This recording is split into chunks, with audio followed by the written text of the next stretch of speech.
Hello the Pioneer viewers, we continue to bring you all the hot developments regarding the Russia-Ukraine war. As you know, the war is in full swing. While the parties continue their mutual attacks, the war process is getting hotter. International negotiations continue to be organized to resolve the war in Ukraine. Ukrainian authorities, on the other hand, are trying to offer solutions to the Russian aggression that they have been heavily exposed to throughout the war. As the war continues, incredible developments continue to take place on the front line. The Ukrainian army carried out significant attacks on Russian naval bases in the Crimean Peninsula the other day. The Ukrainian army is making a great effort to retake the Crimea region illegally occupied by Russia. The Black Sea Fleet of the Russian army is suffering serious losses. As a result of the strategic offensives of the Ukrainian army, the Crimean Peninsula was periodically cut off from the Russian mainland. It is known that the Russian army has great problems in providing logistics to the region. The Ukrainian army has been attacking both Russian targets in Crimea and points where reinforcements could be sent to the region.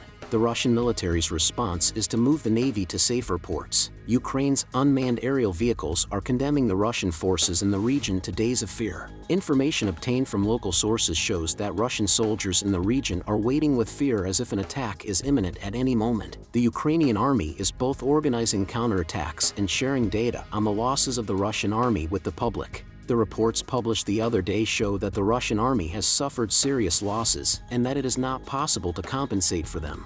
The Kiev authorities' sharing of data on the war and the reports they publish are followed with great interest. Since the first days of the war, Ukraine has assumed an important role in conveying information to the public. Moscow, on the other hand, seems reluctant to do so. Now, if you are ready, let's examine the latest developments together.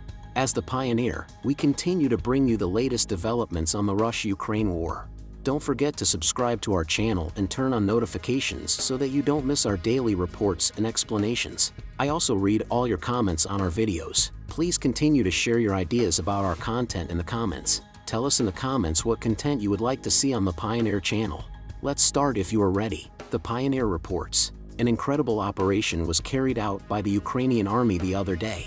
According to reports from local sources, Ukrainian naval drones attacked a port in the city of Novorossiysk in Krasnodar Krai, home to a naval base of the Russian Black Sea Fleet. Last fall, Russia sought to avenge Kiev's annexation of Russia's Black Sea Peninsula in 2014. It moved most of its warships from annexed Crimea to the Novorossiysk base as a result of Ukrainian attacks in Russia's Krasnodar region. The mayor of Novorossiysk, Andrei Kravchenko, announced the Ukrainian offensive in the early morning on the day of the attack. Local media channels reported that residents heard multiple explosions. The mayor warned residents, especially by the sea, not to go out. In recent months, Ukraine has stepped up its attacks on the Russian Navy using Magura V-5 naval drones. In May, Ukraine's main intelligence directorate said that over the course of the war they had caused $500 million worth of damage to Russian naval vessels. Andriy Yusov, a spokesman for Ukraine's main intelligence directorate, said the Magura V-5 drone was Ukraine's main and best available weapon targeting the Black Sea Fleet. 2 naval drones heading towards Novorossiysk were destroyed in the Black Sea, the Russian Defense Ministry said on the day of the attack. Ukrainian sources questioned Moscow's reporting of the events. It released satellite images purportedly showing fires in the port of Novorossiysk. Ukrainian sources confirmed that something was burning on berths 7 to 12 and at an enterprise located near the port. Russia's claim that 2 naval drones were destroyed at sea was met with reaction. Because it was stated that the fires in the region originated on land, it was determined to be a result of Russia's disinformation efforts.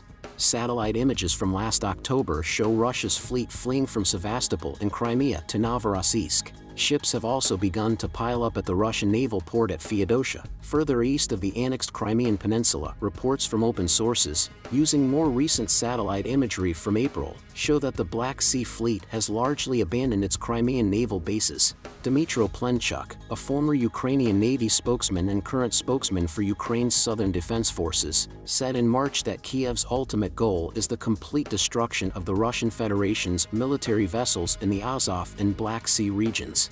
A third of Russia's Black Sea Fleet has so far been disabled, he said last month. As the Ukrainian army's counterattacks continue, data released by the Ukrainian military show once again that the Russian army is losing its resources. According to figures released by the Ukrainian military, Russian casualties in Ukraine are approaching 550,000, with reported losses of artillery, vehicles, and other equipment approaching new record losses. Russia has inflicted some 546,270 casualties in Ukraine since February 2022, including 1,180 fighters killed or wounded in the past day, Ukraine's armed forces said in a statement. Releasing updated figures, Kiev said Russia had lost 57 artillery systems in the past 24 hours, bringing Ukraine's total Russian artillery losses closer to 15,000. According to Ukraine's figures, Moscow has lost a total of nearly 20,000 vehicles, including fuel tanks. This does not include separately counted tanks and armored personnel carriers or infantry fighting vehicles. According to the number updated by the Kiev army, Russian troops lost close to 2,500 items of so-called special equipment. A broad term, special equipment covers losses of assets such as electronic warfare systems, radars, and maintenance vehicles. Russia has sought to make gains in recent months, particularly at the center of the war in eastern Ukraine. To make these gains, the Russian military has also had to pay a huge cost. Western intelligence experts argue that many of the Russian soldiers currently on the front lines have limited training and are unable to carry out complex operations. What do you think about the incredible operation of the Ukrainian army? Do you think maritime drones can be considered an effective offensive tool? What do you think about the defense capabilities of the Russian army? What do you think about the high level of Russian casualties? We care about your opinion. Please share it with us.